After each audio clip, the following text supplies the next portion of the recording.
Les gens, ils prennent la parole au milieu de l'estrade et ils disent des trucs qui, moi, me choquent profondément et qui amènent des conséquences politiques qui sont évidentes. Mais quand moi, je viens et que je veux dire sortir un contre-discours à ce mec-là, on va dire, ah non, mais ça, c'est trop politique. Non mais oui, Ça, parce que c'est- c'est- tu comprends, ils prêchent la parole de Dieu. C'est Ça, pour c'est- ça. Toi, c'est une opinion, eux, c'est la parole.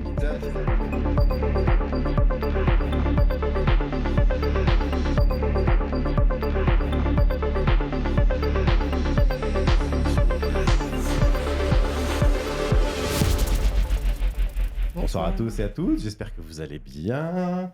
Bonsoir Olivia. Bonsoir. Bonsoir Stéphane. Bonsoir. Il y a un mauvais nom qui a failli sortir, je sais pas si tu as senti la petite hésitation. Je sais pas comment tu voulais m'appeler, mais je préfère pas savoir, figure-toi. J'ai oublié, mais tu sais, bonjour Stéphane.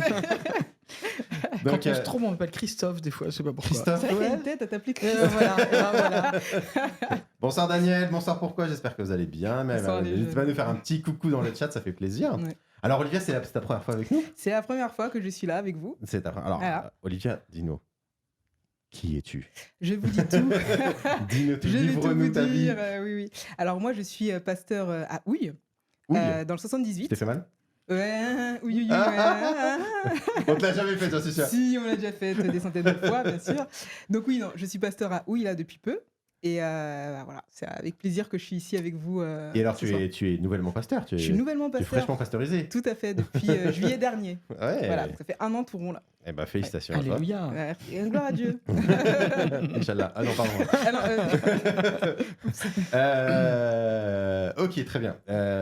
Écoute, donc bienvenue à toi. Merci d'avoir accepté l'invitation Pas de souci. à venir discuter avec nous.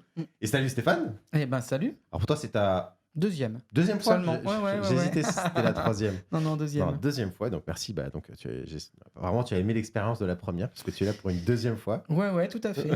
Donc bienvenue à toi. Je suis pasteur de l'Église protestante unie à la Mission populaire évangélique, qui est un réseau de lieux qui sont des centres sociaux, des maisons de quartier. Et je m'occupe d'un lieu à Montreuil qui s'appelle la Maison Ouverte. Oui, ça.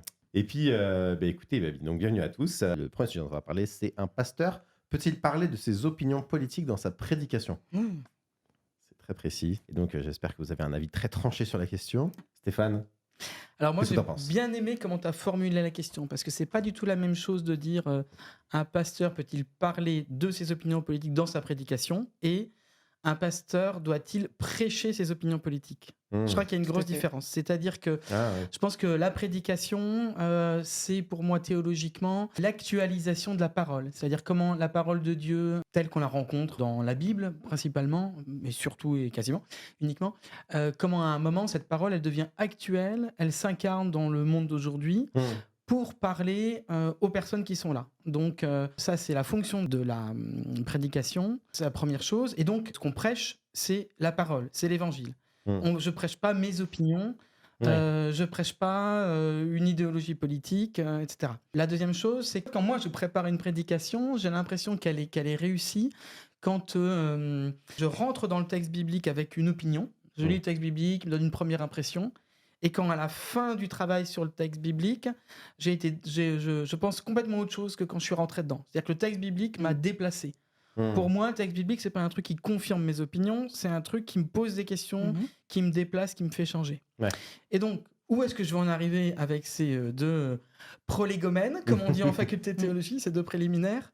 C'est qu'en fait, moi, dans mes prédications, je peux dire mes opinions politiques, y compris parce que je suis à la Mission populaire et qu'on est une église où la politique a sa place.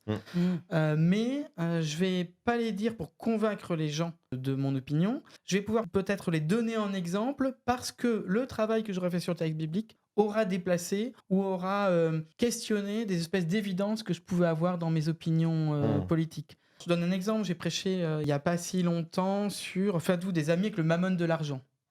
Alors c'est vraiment le contraire de ce que je pense, quoi. Moi, je serais plutôt assez anticapitaliste, etc. Donc, l'argent, c'est va des rétro-satanas, etc. Et en fait, là, c'est super troublant parce que ça te dit, peut-être qu'il faut que tu utilises l'argent comme un outil d'une manière un peu subversive, etc. Et ça va pas avec mes opinions, quoi. Et donc, ça m'a amené à prêcher différemment sur les questions d'écologie. Mais du coup, dans ma prédication, je vais dire, voilà, moi, au départ, là-dessus, je pouvais penser ça. Le texte biblique m'a amené à me déplacer et à me dire, ah, mais c'est peut-être pas si évident, etc. Tu pourrais prêcher ça par rapport au texte, sans pour autant parler de toi. Parce que parfois, Ouais, tu sais, ouais. il peut y avoir cette idée-là de Ouais, ouais. le pasteur, il doit jamais parler de lui. Mm. Tu vois ce que je veux dire? Et Ouais. donc, Ouais. il faut qu'il, tu Mais vois, ça, moi, il j'y doit crois. prêcher Ouais. la parole, rien que la parole, et donc il faut que, presque, il faut qu'il s'efface derrière la parole. Ouais. Tu vois ce que je veux dire? Tu vois? Moi, ça, j'y crois pas trop parce Mhm. que dans l'échange, d'abord parce que c'est hypocrite, parce qu'on est toujours autour de soi qui parle. Et donc, autant être open source, c'est-à-dire dire, écoutez, voilà ce que je vous cache pas, moi je pars de là. Ensuite, parce que mon expérience, c'est que les gens ont envie qu'on se mouille, quoi. Mm. Ils ont envie qu'on prenne des risques et qu'on se soit aussi. Quand on actualise pour les autres, dans la situation actuelle, à travers soi. Et je trouve que c'est plus honnête, quoi, finalement. Mhm. Parce que ça dit d'où on parle. Ouais. Mais toujours avec cette idée que parce que ce qu'on prêche, c'est la parole, c'est l'évangile, et que cet évangile, c'est d'abord quelque chose qui pour moi bouscule, Mm. eh ben, il faut rendre compte de comment ça nous a bousculé.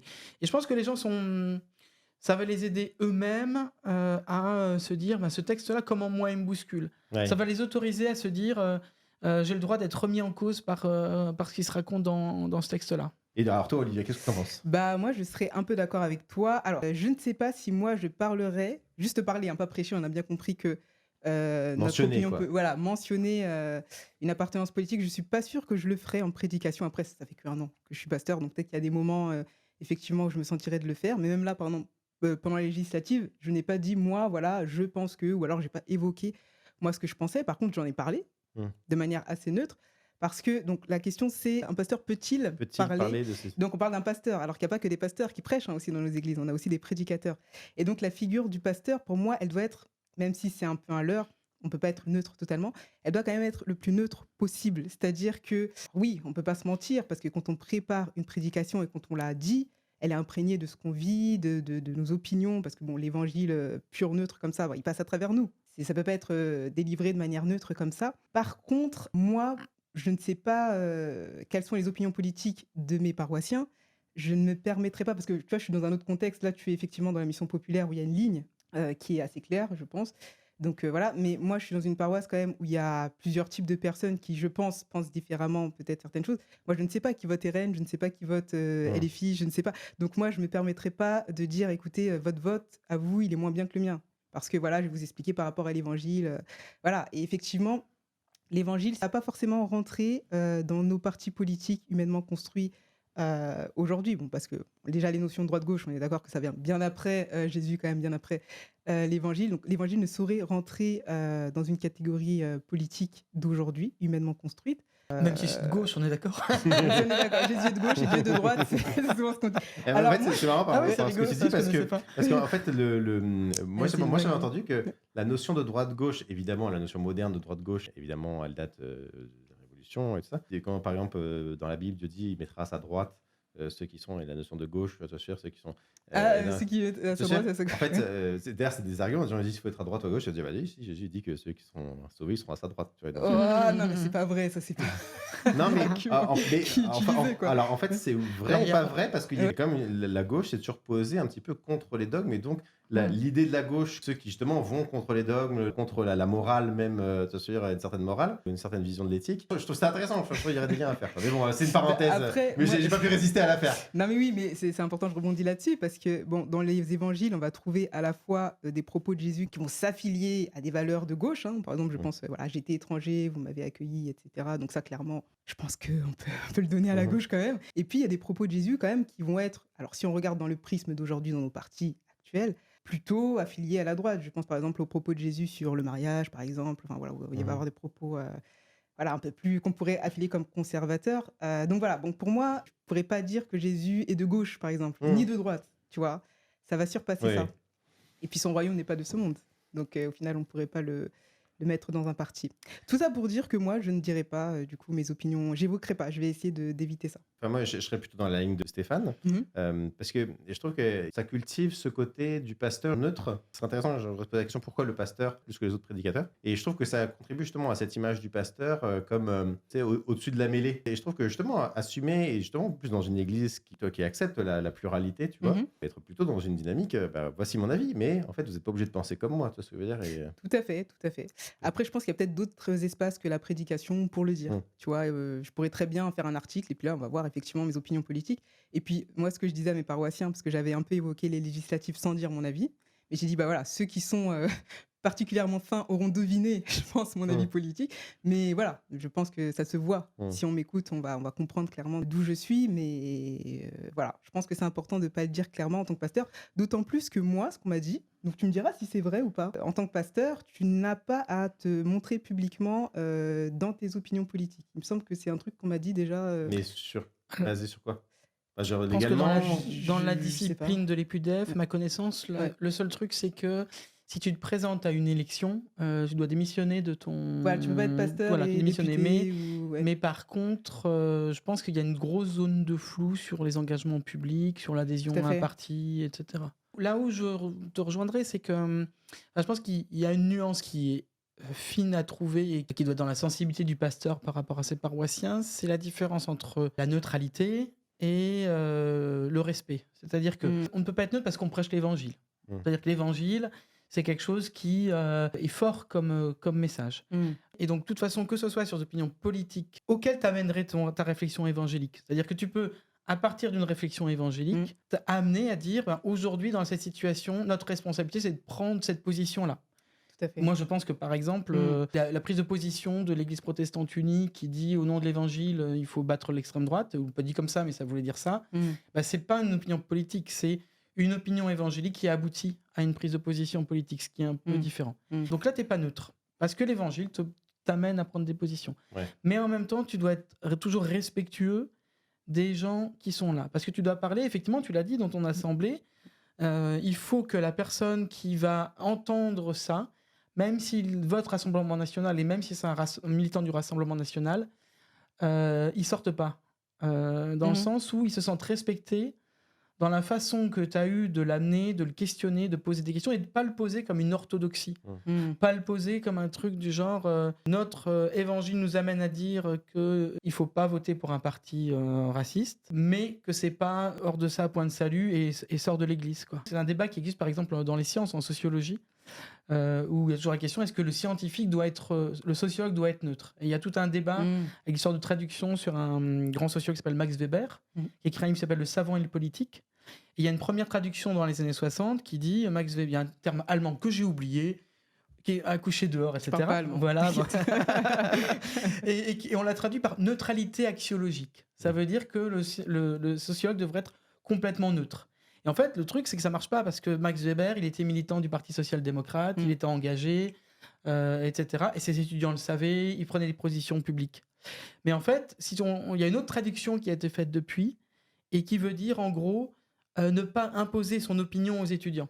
Mm. Et c'est ça la différence. Il n'est pas neutre, mais il amène les choses sans vouloir les imposer, mais en faisant réfléchir les personnes qui sont dans l'Assemblée, en respectant leur point de vue et pas en leur opposant comme une orthodoxie. Moi, mon contexte d'église d'origine, il est plutôt... tout le monde se déclare apolitique. Enfin, en tout cas, les pasteurs bon se déclarent apolitiques en Ok. disant moi, je parle pas de politique et tout ça. Ah. Sauf que la réalité, c'est que la plupart du temps, et même pour moi aujourd'hui tout le temps, en Mhm. réalité, ce que tu dis te positionne politiquement et parfois te positionne de manière très forte politiquement. Mm. Je me souviens par exemple d'un pasteur qui vient à l'église et qui prêche en disant oui, en tant que chrétien, il faut être soumis aux autorités. Et donc, en gros, dans le travail, il faut toujours faire ce que ton patron il te demande de faire. Il faut jamais désobéir à ton patron. tu vois. Et ça, une prise de position qui est politique, tu vois, Mhm. bien sûr. Toi, c'est ton interprétation de la Bible qui t'amène à ça, mais en vrai. Et donc, toi, tu viens, tu dis, mais attends, parce que là, c'est quand même très positionné ce que tu dis. Ah non, je fais pas de politique, moi, je suis apolitique. C'est la parole de Dieu. Moi, c'est la parole de Dieu, tu vois. Déjà parlé. Tu vois, et ça, moi, ça m'a beaucoup agacé. Et avec mauvaise foi, nous, on pousse beaucoup le CNEF et les églises évangéliques en disant, à un moment donné, il faut arrêter, quoi. Genre, en fait, vous avez un discours politique. Ça veut dire, il faut l'assumer à un moment donné, tu vois. Et genre, souvent, d'ailleurs, beaucoup de gens nous reprochent en nous disant, oui, vous voulez que les gens aient les mêmes opinions que vous. Je fais, non, je veux pas que les gens, forcément, ils aient les mêmes opinions que moi. Je veux qu'ils assument leurs opinions et qu'ils arrêtent de se cacher derrière la Bible. Et donc, moi, c'est vrai que je suis plutôt dans la dynamique, tu vois, où je dirais, non, vas-y, à un moment donné, dis tes opinions, moi, je suis pour. Et moi, ça m'énerve quand, par exemple, il y a des gens, ils prennent la parole du haut de l'estrade et ils disent des trucs qui, moi, me choquent profondément et qui amènent des conséquences politiques qui sont évidentes. Mais quand moi, je viens et que je veux sortir un contre-discours à ce là on va dire ah non mais ça c'est trop politique. Non, mais oui, parce C'est que sûr, tu comprends, ils prêchent la parole de Dieu. C'est Ça, pour c'est- ça. Toi, c'est une opinion, eux, c'est la parole. C'est ça. Et donc, je préfère me dire, mais en fait, c'est là que Mm. je trahis ma condition de gauchiste. Mais je pense qu'on ne peut pas échapper à la question politique. Mhm. Je pense que tout est politique. Et donc, c'est se cacher Mm. derrière son petit doigt de dire, moi, je parle pas de politique. Tu vois ce que je veux dire. Oui, Je préfère largement qu'on construise une culture d'église. Et je comprends en même temps ce que tu dis, parce Oui. que c'est vrai que vu la figure du pasteur et comment beaucoup de gens le perçoivent, même si le pasteur dit, ah, mais vous avez le droit de ne pas penser comme moi, la figure d'autorité du pasteur fait que d'une certaine manière, son opinion peut un peu s'imposer quand même Oui. comme étant. Mais tu vois, mon idéal, c'est Mhm. quand même une culture d'église où le pasteur et les prédicateurs, d'une Oui. manière générale, peuvent dire leur opinion, en disant vous n'êtes pas obligé de penser comme moi, et tu vois, en ouvrant grand la critique, alors, tu vois, et que ce soit. Mm. Et qu'on tout le monde puisse assumer tranquillement ce qu'il est sur tous les aspects. Quoi. Dire leur opinion, est-ce que c'est dans quelle mesure c'est leur opinion de citoyens ou est-ce que c'est leur opinion de citoyens éclairés et déplacés par l'évangile? Pour moi, il y a une différence, tu vois. C'est-à-dire que moi, j'ai spontanément une opinion politique et j'ai été engagé dans des partis politiques, etc. Mais quand je suis dans la fonction du prédicateur, ça, c'est passé à la moulinette d'un travail biblique qui Mm. déplace ces éléments-là. Ça ne veut pas dire que ma prédication n'aura pas un sens politique, mais qu'elle sera, elle sera transformée par... J'aimais beaucoup ce que tu disais je parle de mes opinions politiques, mais je prêche pas mes opinions politiques. Mm. Pour moi, en tout cas, c'est intéressant de le formuler comme ça. Et c'est vrai que parfois, dans certaines prédications, la question politique a pris tellement de place que tu vois plus tellement les questions spirituelles et les questions, tu vois. Oui. Et donc ça, C'est- c'est et donc ça, moi, je peux l'entendre, tu vois. C'est Mm. que, mais quand je prêche la Bible, et moi, je le dis, je pense un petit peu dans ce sens, c'est que je lis la Bible, j'ai envie de montrer que ce texte, il est passé par moi, quoi. Tu vois, avant que je vous l'envoie vers vous, il est passé au travers de moi, et moi, j'en ai retiré quelque chose. Et je défends une manière de prêcher qui est un peu incarnée, où on ne parle pas juste de la Bible de manière abstraite, mais que le pasteur, il peut parler comme exemple de comment moi, ce texte m'a percuté, et en donnant cet exemple-là, comment est-ce qu'il peut percuter vous. Et entre autres, il peut percuter bien sûr nos opinions sur autre chose, et aussi nos opinions politiques. Quoi. Donc, pourquoi ça, sur cette partie-là, il faut fermer la fenêtre et dire non, ça, j'en parle pas. Tu vois. Après, dans l'histoire de l'Église, il y a quand même des moments, je pense pas qu'on soit dans un de ces moments, peut-être bientôt, j'espère pas, des moments où... Dans 2-3 ans. Ouais, peut-être en On dit 2027. pas d'indice. Mais oui, où l'Église, les pasteurs de l'Église ont dû prêcher leur opinion politique, faute de quoi ils ne témoignaient plus de l'Évangile. Mm. Je pense par exemple à l'Église confessante avec Dietrich Bonhoeffer. Je pense j'ai lu récemment là, le livre sur Bartholomé de las Casas. Bon, il est un peu horrible parce que bon, il y a certains points qui m'ont fâché que je développerai peut-être dans la troisième partie de notre live. Mais voilà, où en fait, il y a des pasteurs, des prêtres qui ont prêché leur opinion politique parce que pour eux, là, c'était trop grave. Et effectivement, je pense qu'il y a des moments où, en tant que pasteur, on devra aussi, j'espère pas encore une fois, en fait, prêcher une opinion politique. Et je pense, par exemple, ça peut être dans les cas où un régime politique veut prendre la place de Dieu, ou alors quand ce régime politique en question qui est mis en place et contre lequel on se positionne, soit proclame l'extermination d'une partie de l'humanité, ou l'exploitation de cette même partie, ou l'infériorité également d'une partie de l'humanité. Là, je pense que c'est important, et ça reste une opinion politique, parce qu'au final, c'est du politique. Se positionner, les Noirs et les Blancs ensemble, c'est du politique. Ce que Martin Luther King a fait, c'est du politique. Donc oui, je pense il l'a fait dans l'église. Oui, il l'a fait dans l'église en tant que pasteur. Donc, parce que ça, c'est souvent, j'en discutais avec des gens, souvent les gens, parce que même moi, j'avais pas cette image-là de Martin Luther King. Oui. Genre, je pensais, bon, ok, je savais qu'il était pasteur, je savais qu'il est milité, mais je me rendais pas compte à quel point ça avait place dans l'église, quoi. Ah oui. Genre, Ah oui, c'est le grand texte, c'est des prédications. Oui, c'est ça. Ouais, c'est des Donc, mais prédications. ça m'avait un peu. Enfin, je voulais le préciser parce que c'est souvent on a l'impression qu'on fait une sorte de séparation, alors que quand tu lis La Force d'aimer, c'est. Et puis notre rôle aussi dépasse la paroisse locale. Enfin, c'est-à-dire que le pasteur, il a aussi un rôle public et social qui peut nous amener à être un personnage qu'on écoute et dont on attend une parole qui va un peu décaler ce que dit la société, quoi. Donc, le grand texte de l'Église confessante que tout le monde peut trouver sur Internet, c'est la déclaration de Barman. Ou dans les textes de Luther King, c'est que c'est vraiment des textes théologiques. C'est-à-dire que Barman, c'est uniquement un texte théologique, avec chaque fois une citation de l'Évangile, des affirmations théologiques, du type la vraie communauté fraternelle, c'est la communauté de l'Église, et c'est pas une communauté qui est une fusion folle, je sais plus comment c'est formulé. Et en fait, ce qui est très fort, c'est que chaque affirmation théologique, en creux, est une critique du régime nazi. Par exemple, quand on dit le seul chef de l'Église, c'est Jésus. En allemand, ça se dit comment, chef? Le Führer. Führer, voilà. Et alors, c'est un moment où, effectivement, Tout à fait. l'État nazi a mis sous sa tutelle l'Église protestante allemande, a nommé un Führer. chef central, un Führer central. Et donc, en fait, c'est des affirmations théologiques qui en décalquent sont des critiques politiques. Et toutes les prédications de Luther King sont des raisonnements théologiques. Oui. Donc c'est ça qui est, ce que je trouve, c'est là qu'on est vraiment dans une, on reste dans l'annonce de la parole et l'actualisation de la parole dans le moment présent, et qui des fois font que effectivement ce sont des prises de position politiques, mais qui découlent de la parole et de l'Évangile. Tout à fait. Je pense à ça même dans l'idée même de Christ et Seigneur. À l'époque, il y a une contestation de la seigneurie de César. C'est César qui est seigneur. Enfin, il n'y a pas un truc comme ça César est seigneur. Alors, est-ce qu'il a le titre de seigneur exactement? Je sais Je plus, suis mais- pas sûr, mais en tout cas, Ou oui. je sais plus Il d'un- voulait prendre la place de Dieu, je pense. Dans les termes grecs, enfin, je sais plus. Ah, bref. curieux. Oui, oui, non, t'as raison. Je pense que c'est ça, mais je suis pas sûr. Donc je vais pas. Ouais, j'ai un doute. Ouais. Il y a un truc vaguement. Il y a un truc. C'est une Ça vague ressemble fake à news ça. peut-être. Ne me suivez pas. Il y a pourquoi qui nous dit après il peut y avoir une appréhension d'amalgame de parler de son opinion politique pendant une prédication qui pourrait être mal considérée auprès des paroissiens. D'être mal compris, peut-être aussi. Ouais. Pour moi, ce qui va de pair avec mon idéal comme ça où on pourrait pouvoir parler, c'est aussi de sortir un peu de ces modèles d'église où il y a juste un modèle. Tu sais, on dit oui, tu n'as pas juste le pasteur, mais tu peux avoir des pasteurs déjà, plusieurs têtes pastorales qui peuvent avoir aussi des avis, des opinions divergentes. Et donc déjà, tu n'as pas juste une position d'autorité univoque, tu vois, mais tu peux en avoir plusieurs qui sont univoques et parfois contradictoires, tu vois, avec des gens. Un truc qui m'a fait vachement de bien quand je suis arrivé en faculté de théologie. Moi qui avais l'habitude d'avoir un discours qui se forçait à être très univoque, là tu avais des professeurs qui n'étaient pas d'accord entre eux, qui pouvaient même se critiquer entre eux, qui pouvaient dire bah, moi je suis pas d'accord avec lui, moi je suis pas d'accord. Oui. Tu vois, et donc ok, donc il y avait des figures d'autorité qui étaient tous des figures d'autorité pour moi et qui pourtant avaient un discours et donc un discours contradictoire et donc qui m'amenait moi donc à prendre la responsabilité de me positionner sans forcément me raccrocher à une figure tutélaire parce qu'elles n'étaient pas tous d'accord, tu vois. T'as vu qu'il y a un check news? Il y a Ouais. quelqu'un oui. qui nous dit Salut, check Julien. news en direct. Merci, Julien. Bonjour Julien. Salut. Donc il dit, dans l'Antiquité, l'empereur romain revendiquait le titre de seigneur. On disait qu'il incarnait l'esprit de Rome, qu'il était divin. Oui, Une fois par an, chaque citoyen dans l'Empire devait passer devant les magistrats et brûler une pièce d'encens devant un buste de l'empereur en déclarant César est seigneur. Bah voilà. On y C'est est. quoi la source de... on va fact-checker le fact-checkage. Non, Merci, mais je pense Julien. que oui, je pense que c'est effectivement. Ouais. Oui, ça dit vaguement quelque chose. Après, Oui. mais Là, ça va prendre la place de Dieu, quoi, clairement. Là. ouais. Mais tu vois, dans l'idée il n'y a qu'un seul Führer de l'Église, tu vois, encore comme critique ouais. en creux. Oui. Il me semble que même dans tu sais, dans les lettres de Paul, par exemple, dans une certaine manière de parler, certaines prises de position théologiques, et ben il y a des critiques en creux d'autres choses, quoi. Aussi, ça se rattache aussi à une culture chrétienne de longue date, quoi. Cette critique en creux, quoi. Mais bref. T'opposer par exemple la question de l'obéissance aux autorités. Je pense que l'autre truc qui met ça en tension, c'est obéir à Dieu plutôt qu'aux hommes.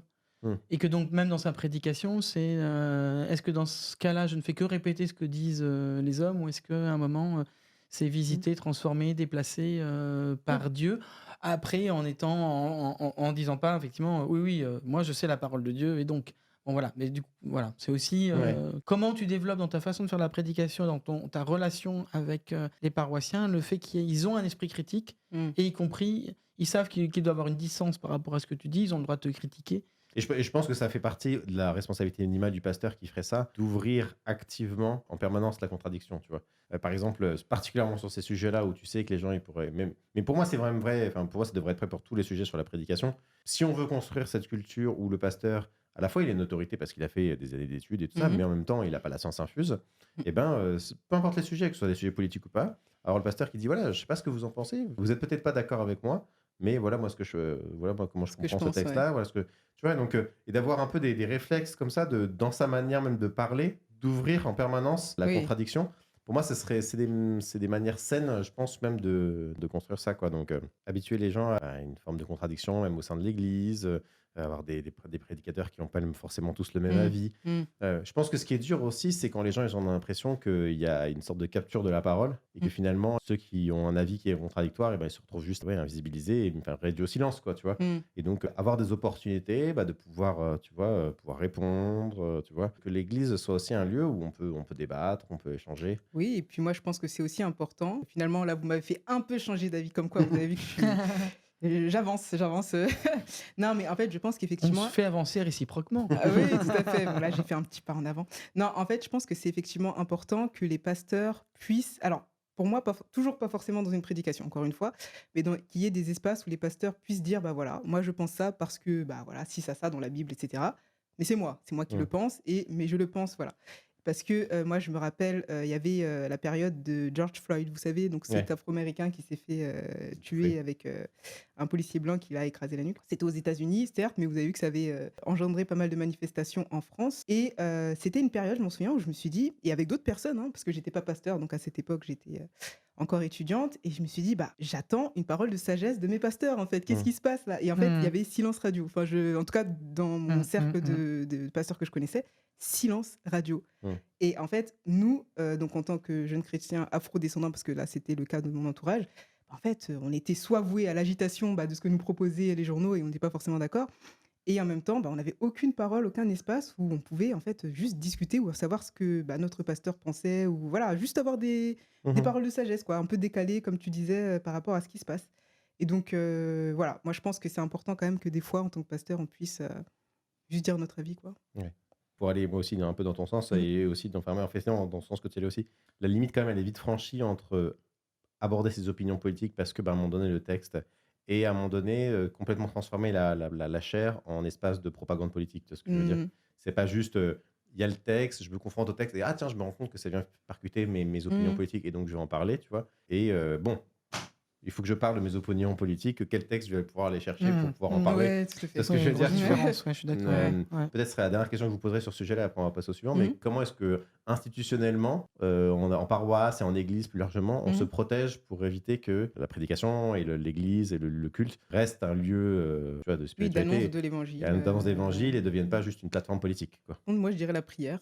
Ouais, je vais Ouais. être un peu spirituel là. Mais parce que. Il en faut au moins une. Ouais, non, c'est ça, je vais être la fille spirituelle. Non, c'est important la prière parce que la prière, ça demande. Et quand je dis prière, c'est pas 5 minutes et après j'écris mon post Instagram. Mmh. Voilà. Non, c'est un temps où vraiment on se dit, bah voilà, Seigneur, qu'est-ce que tu veux que je dise en fait sur ce Mmh. sujet? C'est important parce que moi, ça me fait penser à l'ordre des prêcheurs à Saint-Domingue, vous savez, donc c'était avec tout ce qui a précédé la controverse de Valladolid avec le sort des Indiens, entre guillemets, d'Amérique. Donc voilà, l'Église était impliquée là-dedans. Et donc l'ordre des prêcheurs qui étaient sur place et qui voyaient en fait toutes les injustices qui étaient faites, toutes les atrocités, c'est pas que des injustices parce on les massacrait littéralement, les personnes qui étaient sur les lieux, eh bien, avant de prêcher voilà, leur opinion politique, parce que c'était une opinion politique, effectivement, de se dire que bah non, les Indiens sont aussi humains, enfin, les Indiens, j'ai bien entre parenthèses, hein, parce que c'est pas des Indiens, mais bon, les Indiens sont aussi humains que nous, les Espagnols, ou je sais pas quoi. Même si ça, enfin, on peut se dire, bah oui, effectivement, prêche-le tout de suite, quoi. Bah non, non, ils ont pris le temps dans la prière. Et puis après seulement, ils sont allés prêcher. Et là, Mmh. c'était ajusté. Et donc, je me dis que oui, effectivement, même si la cause peut nous paraître évidente, c'est-à-dire que, je sais pas moi, noir et blanc sont égaux, oui, ok, oui. Mais comment je peux le prêcher de manière à ce que ce soit entendu et ajusté? Donc voilà, moi, je dirais la prière. Moi, je dirais, d'abord, c'est effectivement un truc qu'on ressent quand on fait la prédication. C'est-à-dire si on dit, putain, là, c'est évident que je raconte ce sur quoi je suis. Je trouve qu'on ressent quand on est vraiment uniquement dans la droite ligne de ce qu'on pense tout le temps. Et moi, j'ai l'impression de faire un truc fade dans ces cas-là. Mais surtout, c'est ce que tu disais à un moment, Émile, c'est-à-dire comment on a développé un esprit critique dans la communauté. Alors, Ouais. soit, et puis les gens qui ont été pasteurs avant nous et le collectif, qui fait que les gens se sentent autorisés à faire un retour, quoi. Mmh. Et à faire dire, alors là, tu nous as fait encore de la propagande d'écolo, bobos, gauchos, voilà. Mais que les gens se sentent autorisés à le dire. Il faut toujours qu'il y ait des contre-pouvoirs, quoi. Sinon, effectivement, on peut toujours s'endormir. C'est pas pour préparer la question de l'éveil du woke tout à l'heure, hein, mais on peut toujours s'endormir. Développer une communauté qui soit une communauté critique, quoi. Ouais.